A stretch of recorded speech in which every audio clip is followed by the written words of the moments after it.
Whew, the struggles of living in the Pacific Northwest and you don't have AC and you're going through a heat wave. Yeah, you got to take advantage of these days where we're in the 60s and they roll through and we get a little bit of rain during the summer. Don't get me wrong, summers are great out here, but damn, it's hot lately. Anyways, with that out of the way, I figured it'd be fun to talk about my PlayStation 5 collection because I haven't really talked about it on the channel too much, and I wanted to just go over, well, originally it was going to be the first 15 games I picked up, and then I realized the other day that I already picked up a 16th game, so now it is the first 16 games I picked up for the PlayStation 5, and I figured we'd just get started with the most recent pickups and work our way back to the first game I picked up for the PlayStation 5. So, with that out of the way, let's get it. We're going to jump right into it with the game that has taken over my life and the lives of many others right now, and that is Death Stranding 2. Don't know where to hold this. How about there? Death Stranding 2. Wow.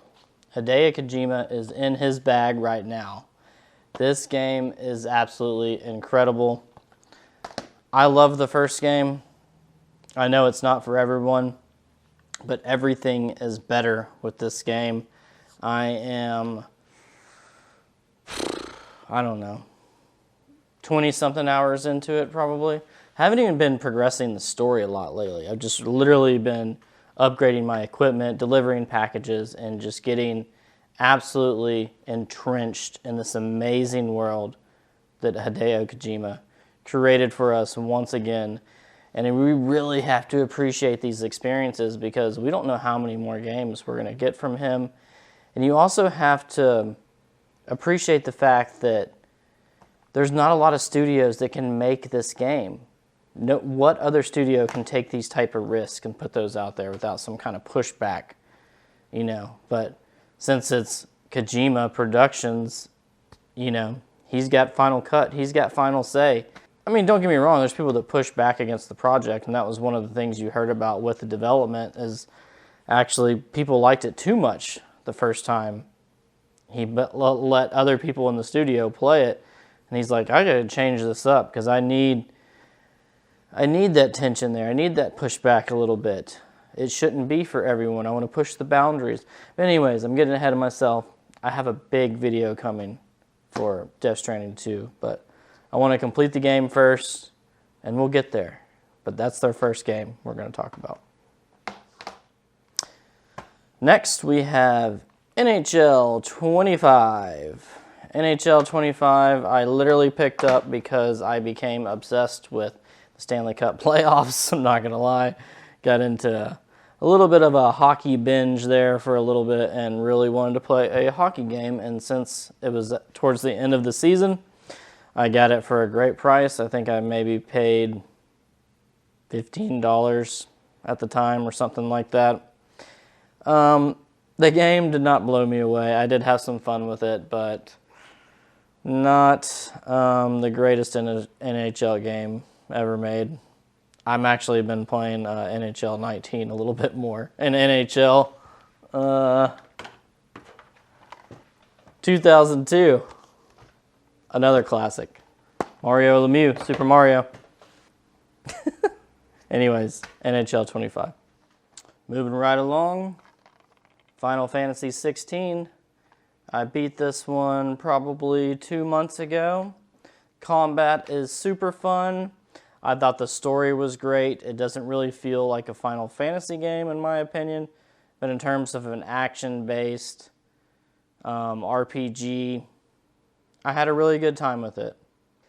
The boss battles in this game are absolutely insane. I thought it was kind of cool how you could really have all these different abilities. You're almost like this unstoppable force. You're a little too overpowered in my opinion towards the end of the game, but either way, pretty good game, Final Fantasy 16. Next we have Madden 25. The only reason I have this game is because I came across it at Goodwill, and it was like 20 bucks at the time. And this was like during the middle of the season too, so Figured I'd pick it up. I like to have a few sports games in the collection. I will not be buying Madden 26 or NHL 26. If I want to play a football game, if I want to play a hockey game, they're right here. Like, I will play these versions. Update the rosters. That's the only thing they're going to do to the new one anyways. As I mentioned earlier, I was going to talk about my favorite Final Fantasy game. And so far, my favorite game that I've played from the Final Fantasy series is Final Fantasy VII Rebirth. Whoo! I had an amazing time with this game. Each time you go out, it felt like a whole new adventure I was about to embark on. The characters, the stories, the lore behind this game, the combat, it was absolutely incredible. I know some people think it's bloated. I thought it was great. I was playing all the side quests and stuff too. I never do that, besides with Death Stranding.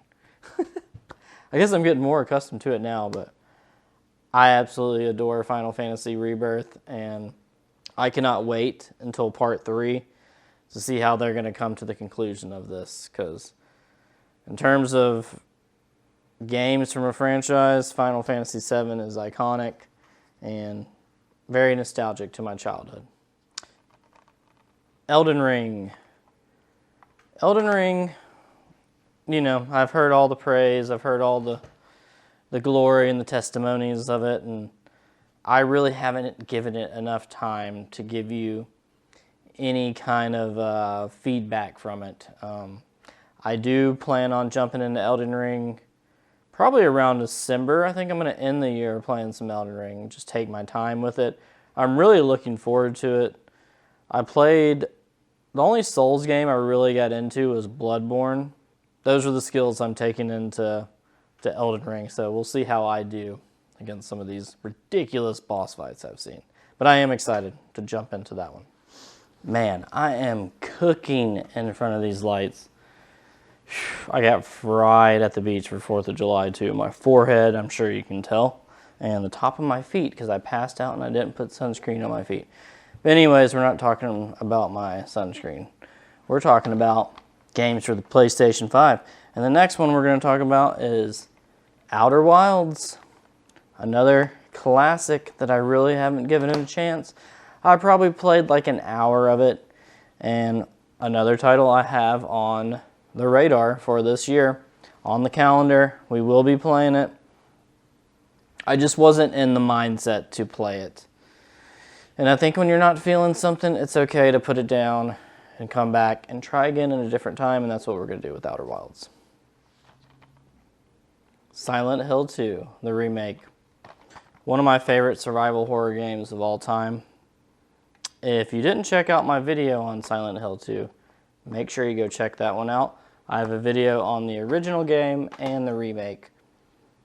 It is my favorite of the Silent Hill series. I thought Bloober Team did an absolute spectacular job with the remake.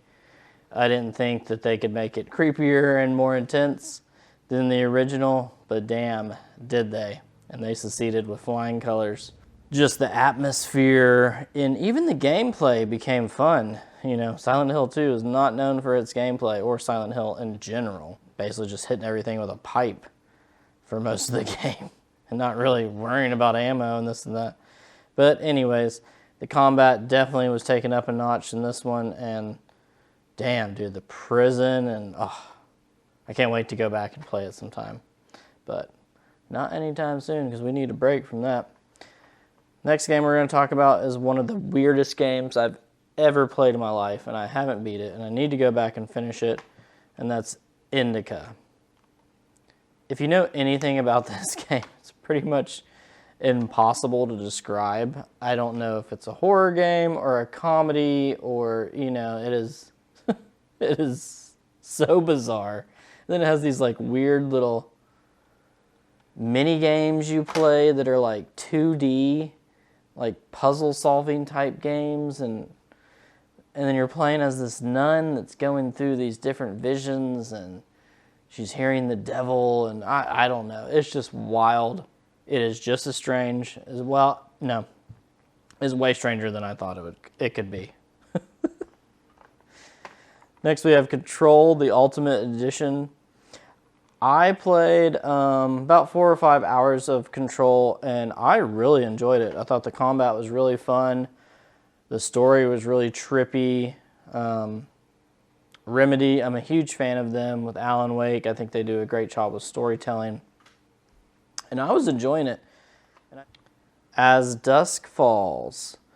This is kind of a choose your own narrative walking simulator type of game. But it's like it's playing out a really good movie.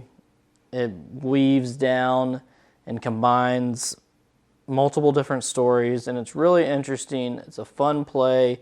It's got a unique art style. If you haven't checked out As Dusk Falls, I highly encourage you. And I think if you have Game Pass, I'm pretty sure it's on Game Pass as well. Next we have Bramble the Mountain King. One of the creepiest horror games I played in the last couple of years. Kind of plays into this like fairy tale folk type of horror, almost like Little Nightmares in a sense is the closest thing I would describe it to. So if you're a fan of Little Nightmares and you want more of things in that realm, you will love Bramble the Mountain King. And it is creepy at times and very dark. So if you're into that stuff, check it out. Talking about dark games, Dead Space, the remake. I'm ashamed to admit I have still not played this one. I've played about the first 2-3 hours of the original game. I think I have it for Xbox 360, but never finished it. And I have this one on the radar. I keep saying on the radar.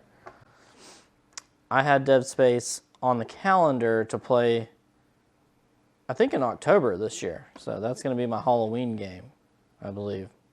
So that'll be fun because it is terrifying.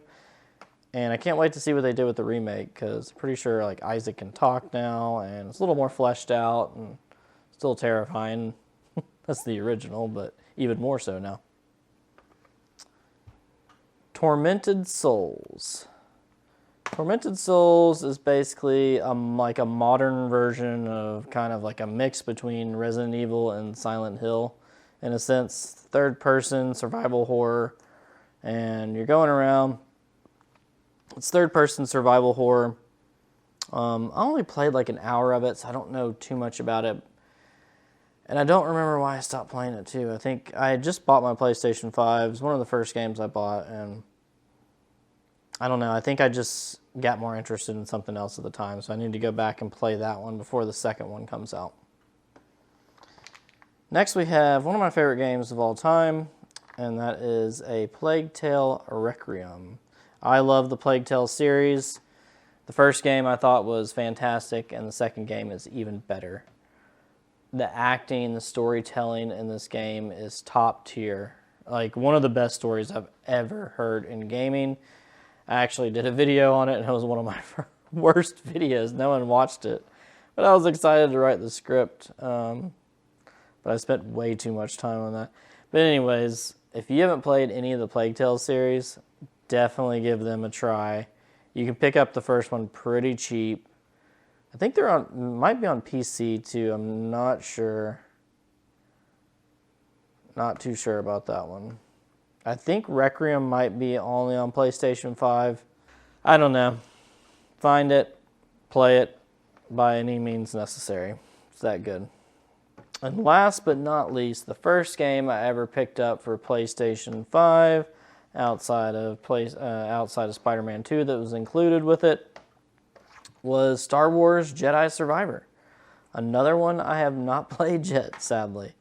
I keep putting it on the calendar with intentions to play, and then something else pops up, and I get distracted, and I play that instead. So hopefully we'll get around to it someday. It's not on the calendar currently for this year, but who knows? That could change. Hope you guys liked this video. I figured I just wanted to talk about PlayStation 5, and not only that, I need to get a video out because I'm obsessing over Death Stranding, and that's all I want to do. So we got to keep the ball rolling in the meantime. Let me know if there's any games I should pick up for the PlayStation 5 that you've been playing. And until next time, stay blessed, my friends.